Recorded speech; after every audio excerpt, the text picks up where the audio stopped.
姐姐，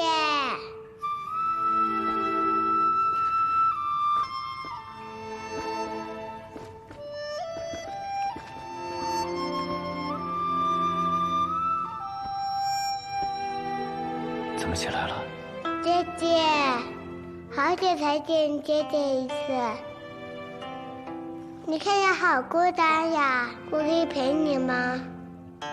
莫夫妇说，有朋友就不会孤单了，他跟子夫妇就是朋友。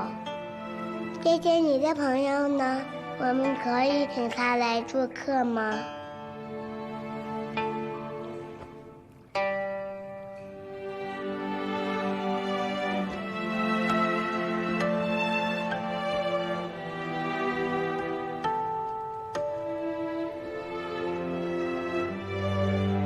朋友啊，爹爹没有朋友。曾经是有过，但是爹爹希望他不再把我当做朋友。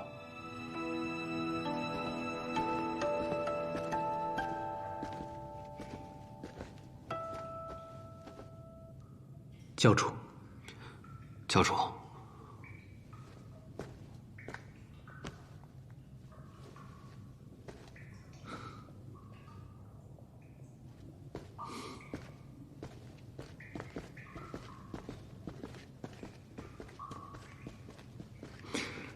小安氏，今晚莫叔叔哄你睡觉好不好？好。什么事？这般着急？教主，这次北离派来的人到边境了，而且此人不一般。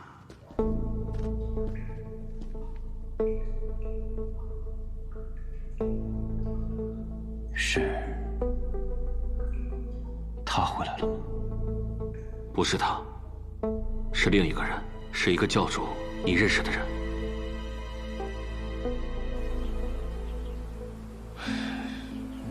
实在是搞不明白，这些人实力如此不济，竟然还想杀掉魔教教主。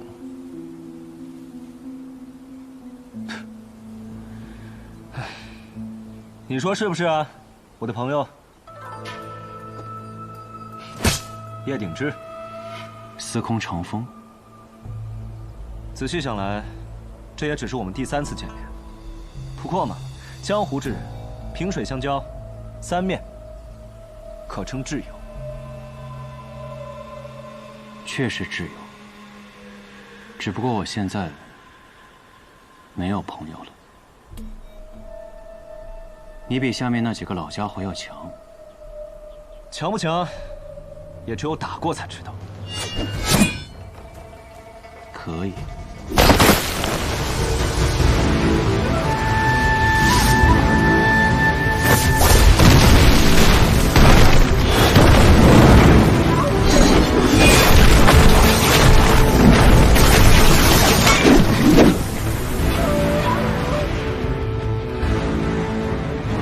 这就是传说中的虚念功。我也有一招向你讨教。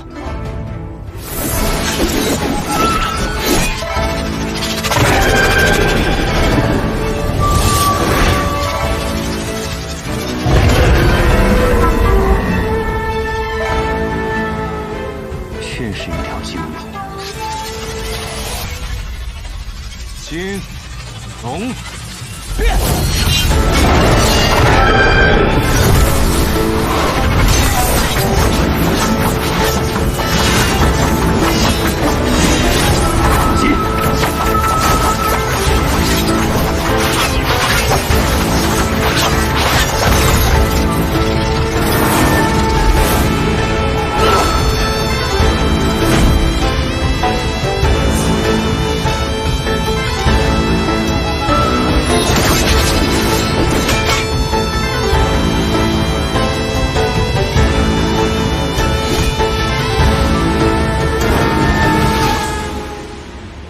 真是个霸道的武功啊！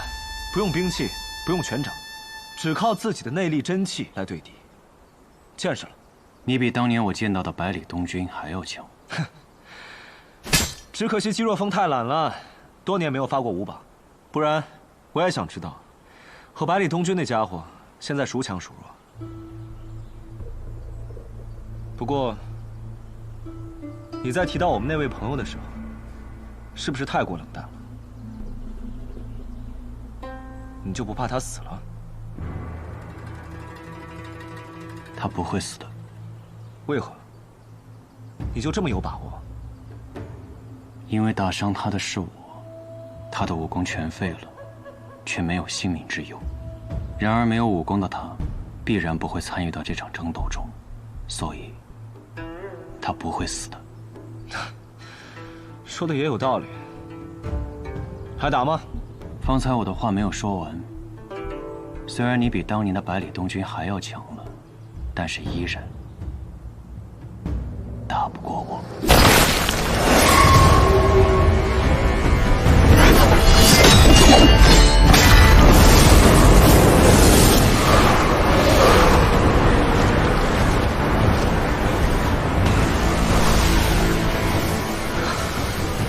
这便是真正的虚念功第9重了。听说只有师傅亲历，才能打得过的境界。很可惜，李先生不会来了，因为他和我一样，对这个北离很失望。我们都对这个北离很失望。哦，昔日的天启城朱雀使也会说出这样的话。当我成了朱雀使的那一天，我以为会通过我们的努力，会使北离变得不一样。等到我们守护的那个人的哥哥坐上了龙椅，我才发现，这只不过是又一次的循环。所以我离开了天启，回到了雪域。但是，这不能成为我们毁掉北离的理由。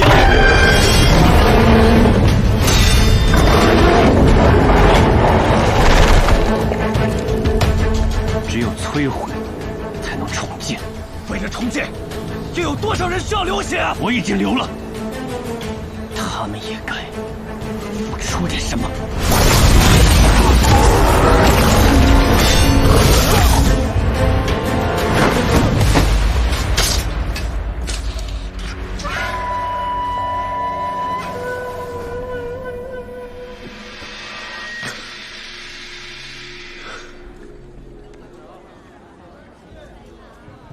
行了，走吧。站住！可以啊，来挑一个。你们几个在这干嘛？狼牙，冒犯了，走。师兄，这是发生了什么事？我记得上次离岛前，可不是这般景象。我们跟男爵的战争已经开始，自然是要比以往严些了。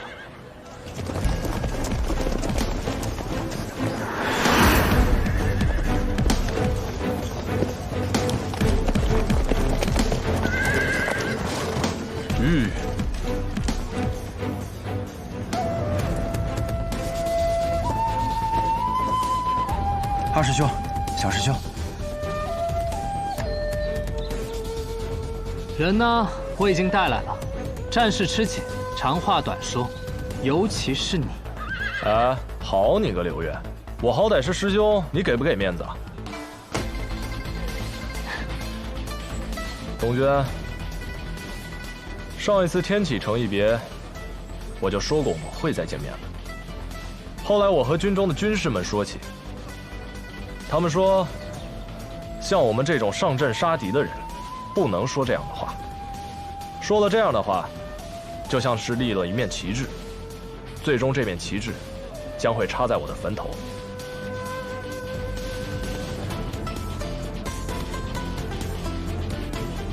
可是我是不信的。你看，如今我说我们会再见，我们这不是见面了吗？你呀，成了冠绝榜上的高手，而我成了北离赫赫有名的大将军。这样的重逢，我觉得很好。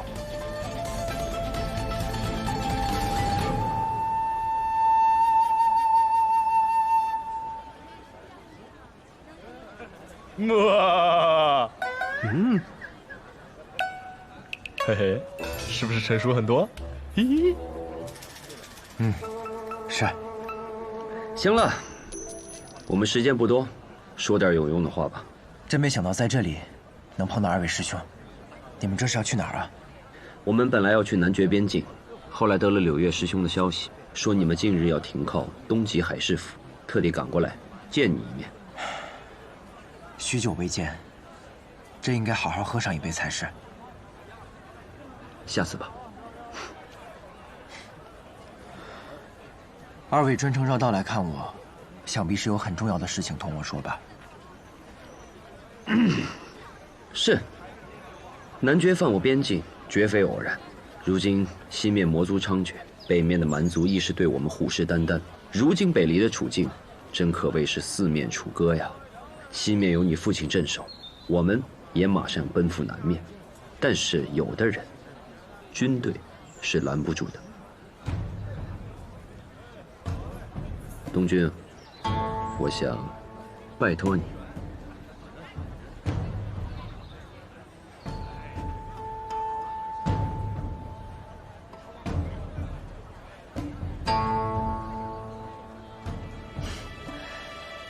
他可是我最好的朋友啊，你就这么信任我？正因为他是你最好的朋友，所以我相信你绝对不会让他一错再错。东君，我需要你的一个承诺。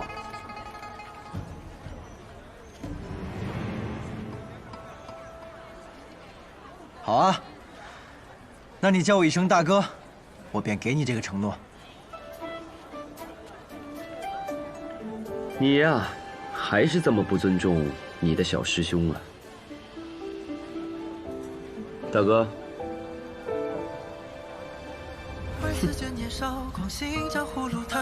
跳，跳！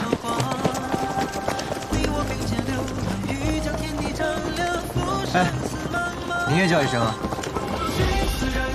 我还真得叫你一声大哥。我之前以为你死了，我没日没夜我睡不着啊。你去天启城之前，你娘亲给我下了毒，你要死了我也得死啊。那你叫我一声大哥，我便给你解药。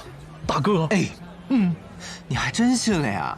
这么多年过去了，你要死早就死了。我娘亲是骗你的，雷梦莎小弟弟。告辞。驾。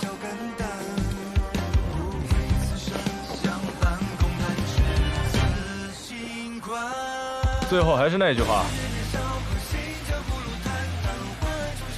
期待我们重逢的那一天，我是不会死在男爵的战场上的。驾！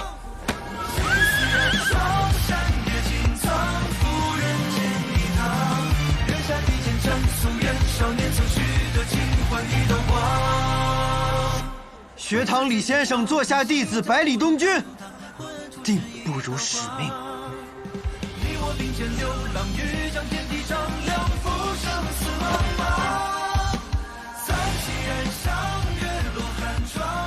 云哥，你等我，我一定会把你带回来的。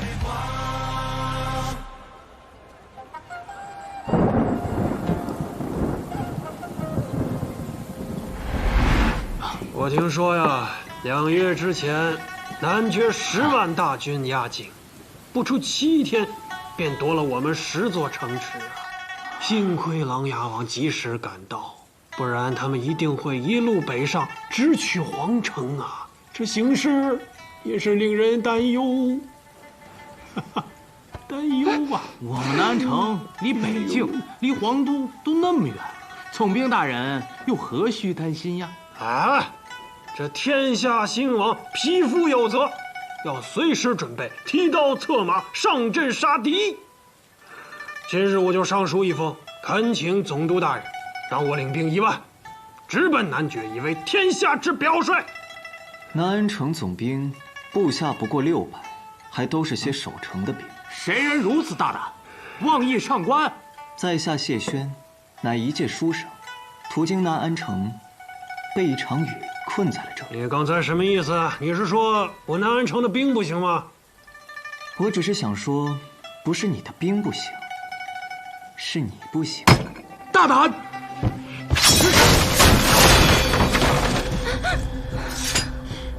你个小小的书生，竟敢挑衅总兵大人！大人不行，难道你行？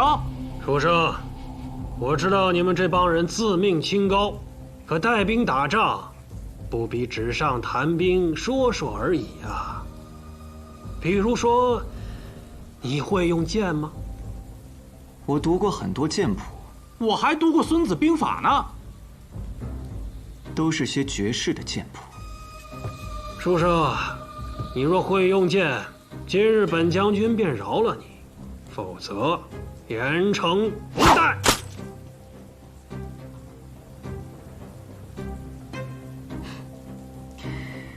我的小师叔曾经说过，总有一天我也会握剑。虽然我嗤之以鼻，但是我心里一直在想，若当真有一天我真的握剑，会是怎样一柄好剑？唉，没想到是这样一柄平平无奇，甚至有点俗气的剑。不过这样也好，天下从不缺名剑，缺的是名剑士。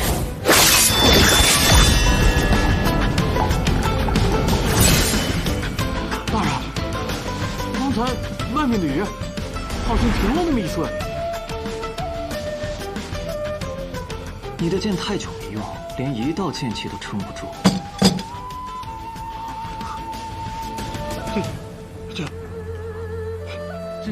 剑仙，仙，一剑便成仙了吗？可惜，你说了不算啊。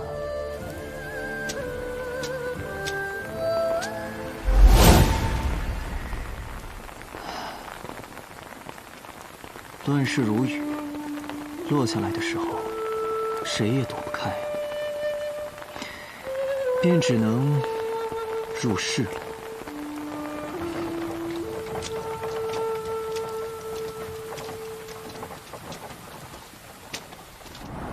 明德7年冬，男爵北上，北蛮临江，西域不安。次年立春，魔教正式东征，进犯中原武林。朝上有琅琊王萧若风率军南下抵抗男爵，蜀中唐门弟子唐连月被其揽于帐下，柱国将军雷梦沙改道向北，御敌国门之外。八公子之柳月清歌墨尘前去相助。镇西侯世子百里成风镇守国之西门。朝下，百里东军重归雪月城，为正道魁首，领中原武林抵御魔教。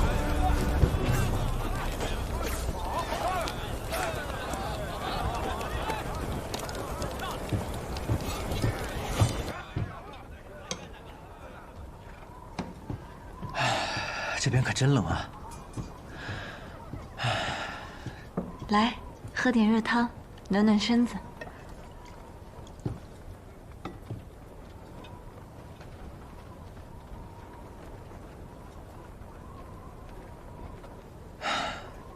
舒服。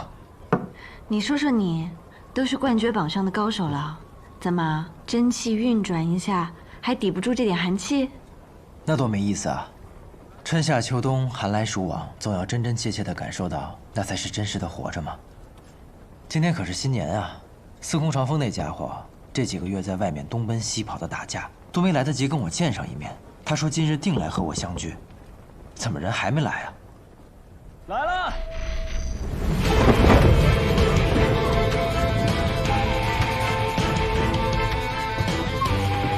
哟，这么巧啊！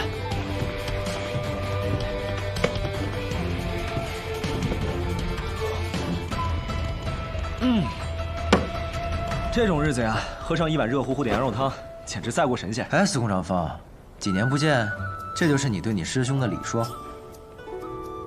百里东君，几年不见，不喝热酒，改喝热汤修身养性了。你们先聊，我去看看饺子好了没有。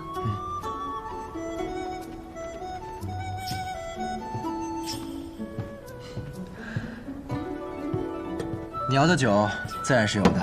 今天是新年，我特意多备了几坛，不醉不归。那我可要最好的那种。七盏星夜酒有没有？我可好多年没喝了，天天想着念。你可真是狮子大开口啊！行，回雪月城我请你喝。行吧。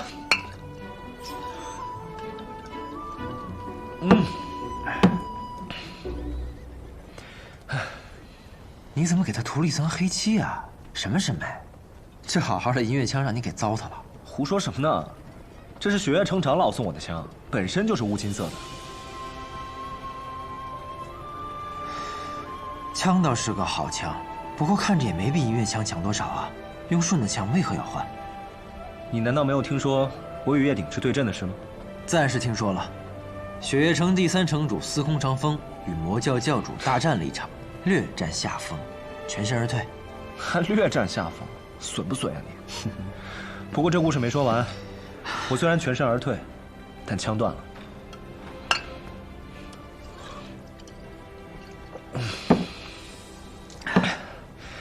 那天，我使出了平生最强的一式金龙鞭，可叶鼎之却只用了1招，就把我的枪给打断了，连带着我吐了3斤的血呀！得亏我当年莫名其妙陪你抢了一次亲，结下来的情谊，才没有把命留在那儿。他现在已经这么强了吗？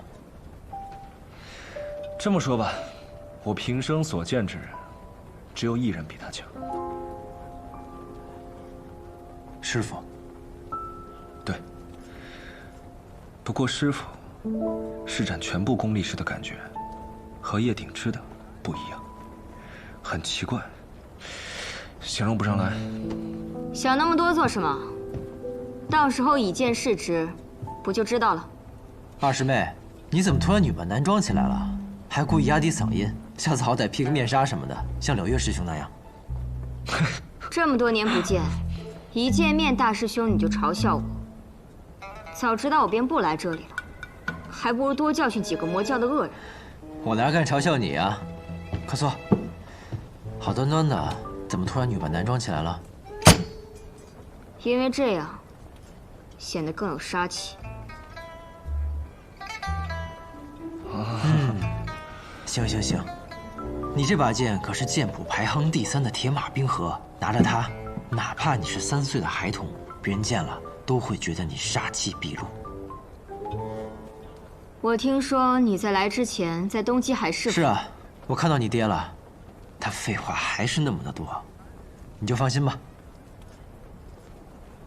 放心什么呀？谁要问他了？嗯。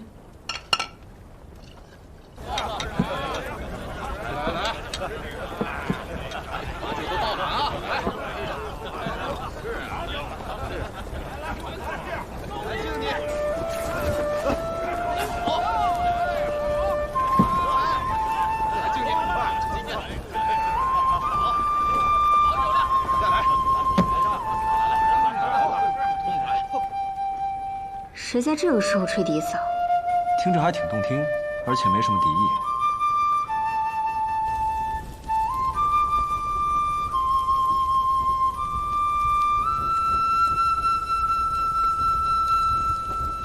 那就好好听听吧，美酒配笛声，妙哉妙哉。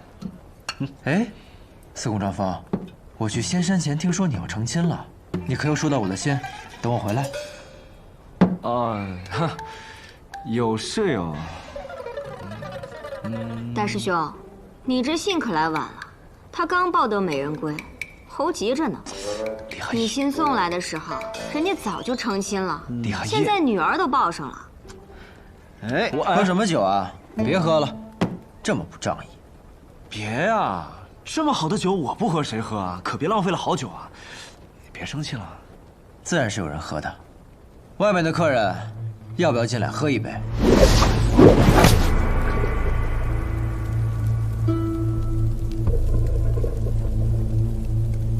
主人未请，不敢进。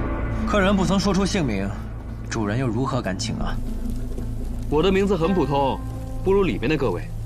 就算说出来，你们也未曾听过。他不像是魔教的人。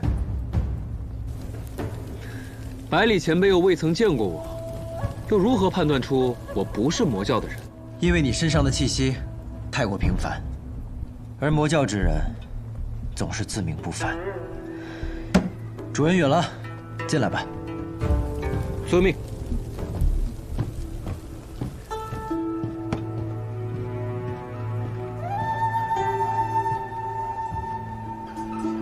我叫叶小凡，不知小叶兄弟来此有何贵干？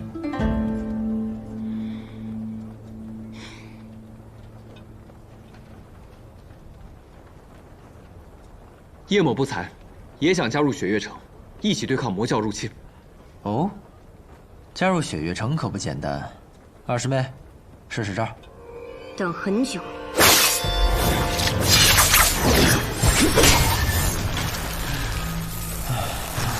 女人这么冷可不好啊。是啊，这得全天下最暖的人才能降得住她。有几分能耐？还没完。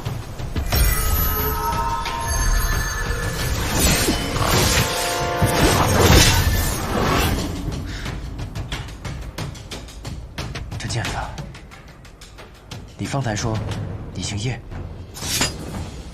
其实我本不姓叶，可是叶姓从何而来？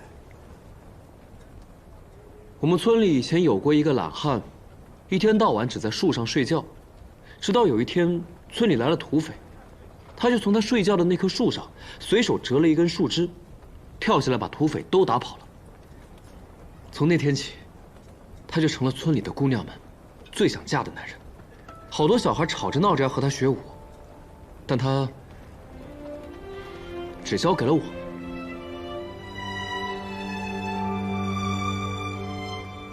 不过，我从来没有管他叫过师傅，因为我希望有一天，他能做我的姐夫。这个人，便叫叶小凡。那为何你现在叫叶小凡？后来，他从村里走了，我问他我要去哪里找他。叶小凡，你先别走，那我以后怎么找你啊？他说：“到时候我名扬天下，你出闯江湖，你说你是叶小凡，我来找你。”我就说我叫叶小凡，他定会来找我。你叫叶小凡，那他怎么答？他说他会剑荡江湖，问鼎天启，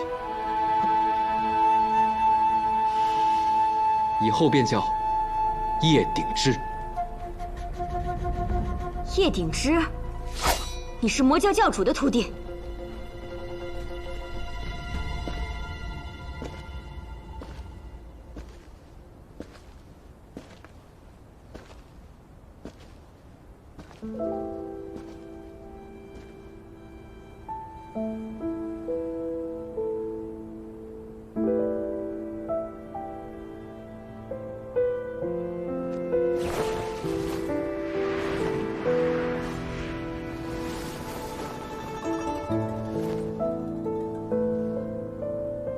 小姐，小姐，我现在还是你们的小姐吗？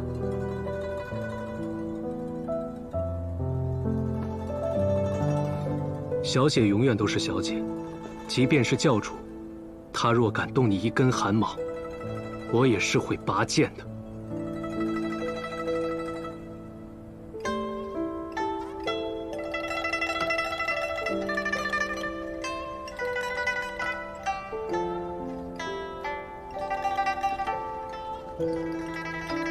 可曾经站在我身旁的你，为何也决定对北离拔剑呢？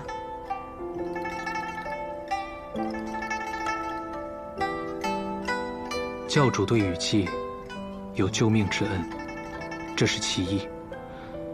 其二，我和雨季一直觉得，无相使无法带领我们真正的打败北离，所以此前的行动我们颇有忧疑。但教主不同，在短短的2年时间内，他便整合了域外的32宗门。小姐也知道，域外32宗门在北阙时期便是独立为政的宗门，想要整合，更是不可能而为之。但教主做到了，他值得我们毕生追随。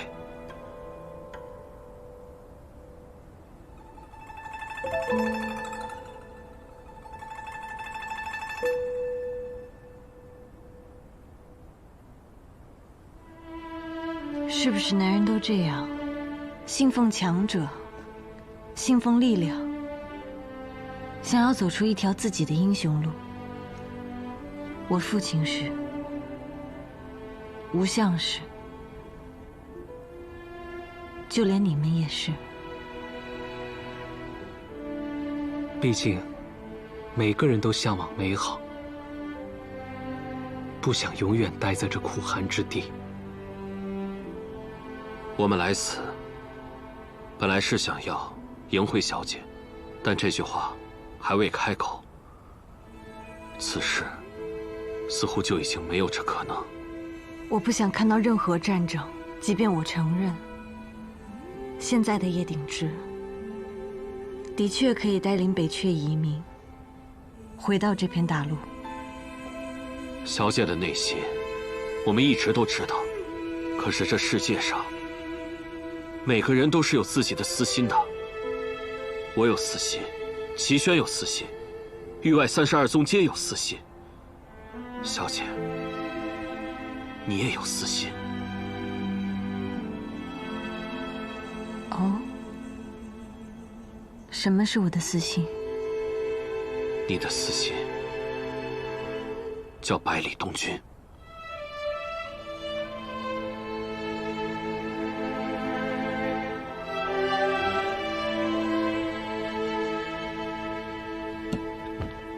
韩一，我认识的叶大哥，不会成为魔教教主的，他一定另有隐情。我想加入你们，亲口问问他的隐情。我听说今天下午，有一位身份不明的剑客，独自一人击退了魔教的一次进攻，那人是你吧？是，我把他们都击退了，并且告诉了他们我的名字，叶小凡。我等他来找我。好，从今往后，你便是雪月城的叶小凡。大师兄，怎么我刚出去没多久，就来了这么多客人？瑶儿，你可算回来了，我都快饿死了。新年了，我去见了2位老朋友。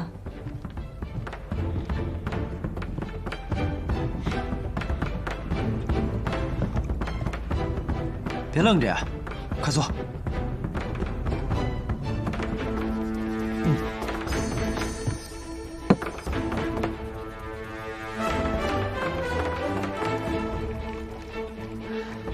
来，今天过年，不醉不归，喝酒，干！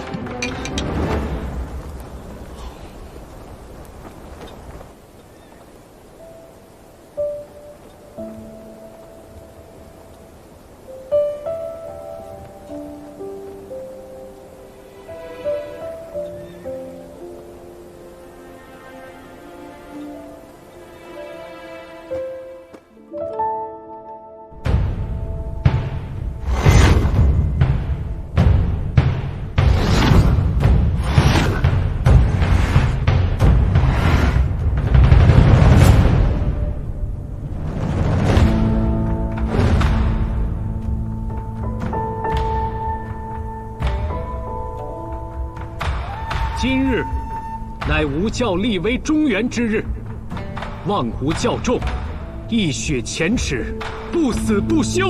一雪前耻，不死不休。一雪前耻，不死不休。一雪前耻，不死不休。教主，教主。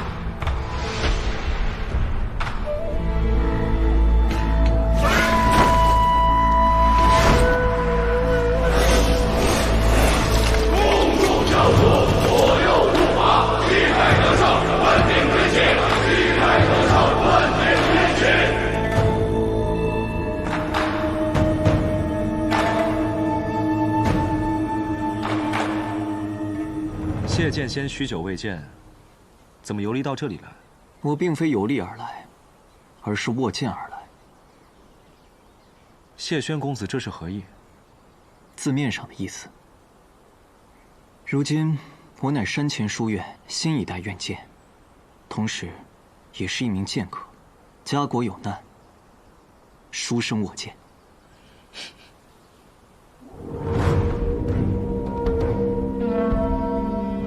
这是魔教东征的号角，你们听。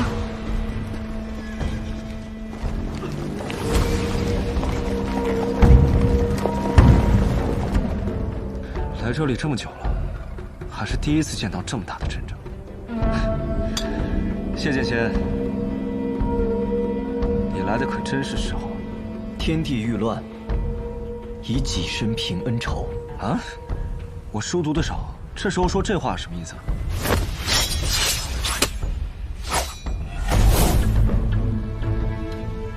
就是要杀人。就这几个人，还想突围？是叶鼎之。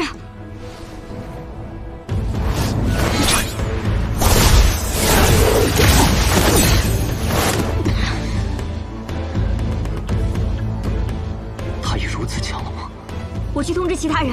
好，追！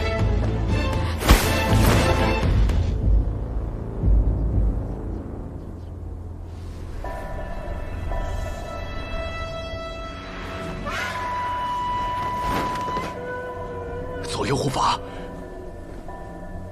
孤虚阵已布好，北离的人过不去。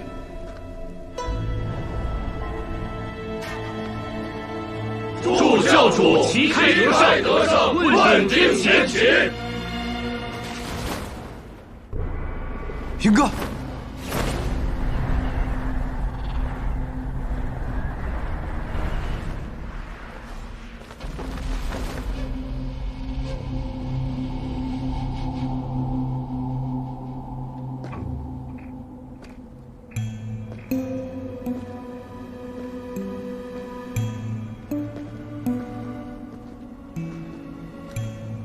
长风，百里东军，你也定是来追叶鼎之的吧？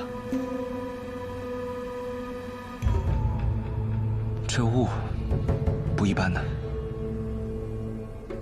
背孤击虚，一女可敌万人。孤者，高尚独尊之象；虚者，卑下虚弱之象。孤虚者，兵家战胜之密道也。孤虚阵。你也知道？学堂大考时遇到过，当时天配天无做事，也就是诸葛无成，就是用了此阵，来围困我和云哥他们。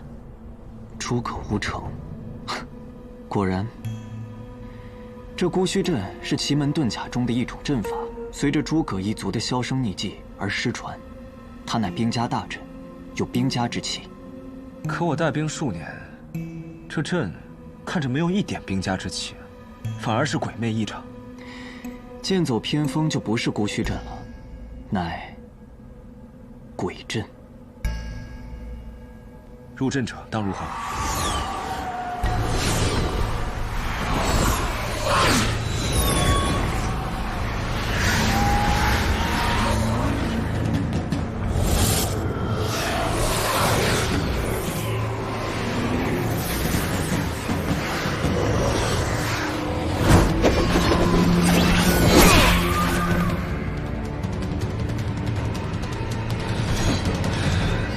这大白天闹鬼了？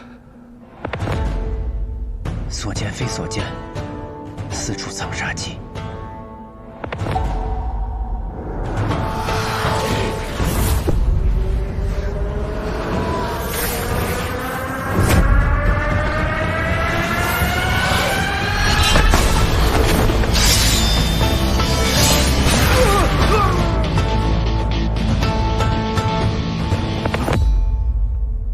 所见非所见，但所闻却是真所闻。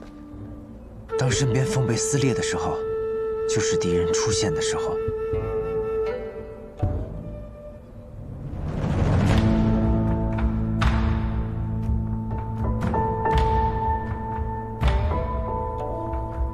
这雾越来越浓了。祁连山上有着来自北离各派的人，可他们不知道这里有孤虚之阵。祁连山，巧合吗？什么？我们要破阵。如何破？找阵眼。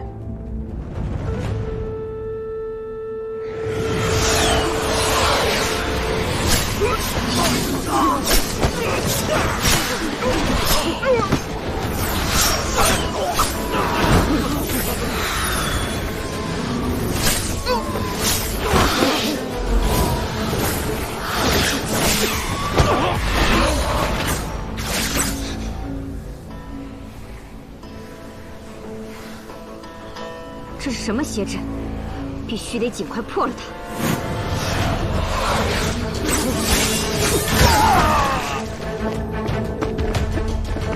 这就是孤虚之阵吗？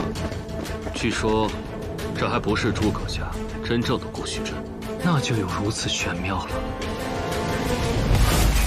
诸葛家的孤虚之阵只应天道，而我们的孤虚之阵却可窃取天道。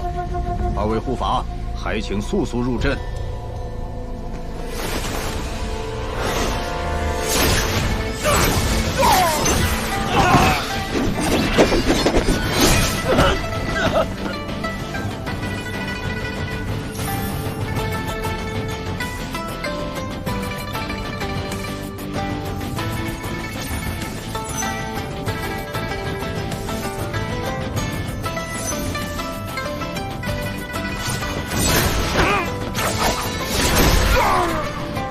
谢轩，找到了吗？被我找到踪迹了。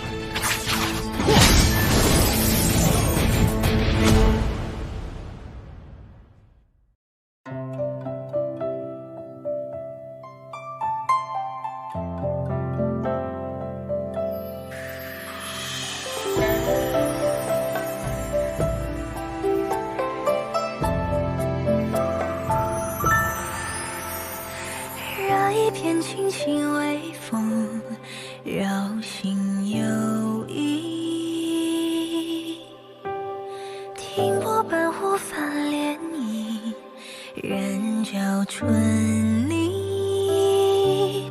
只听枝桠攘攘嬉戏，在风下喃喃细语。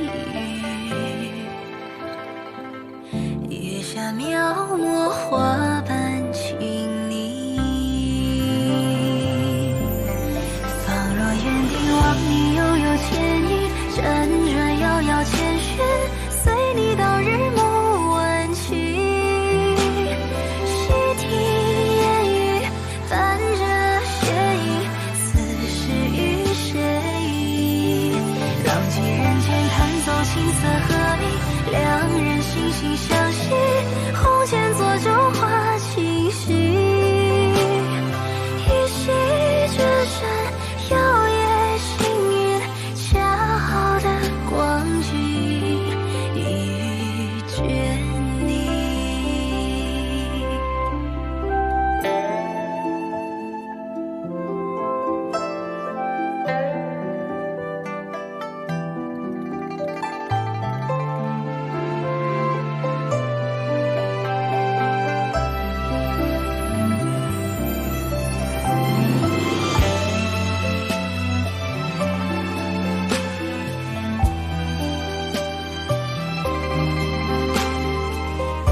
色。